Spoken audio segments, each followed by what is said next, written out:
स्वाहा।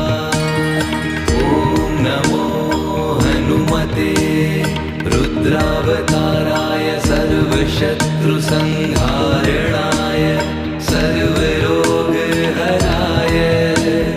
सर्ववशीकरणाय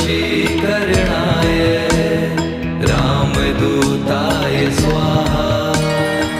ॐ नमो हनुमते रुद्रावताराय सर्वशत्रुसंहारणाय सर्वरोगहराय सर्ववशीकरणाय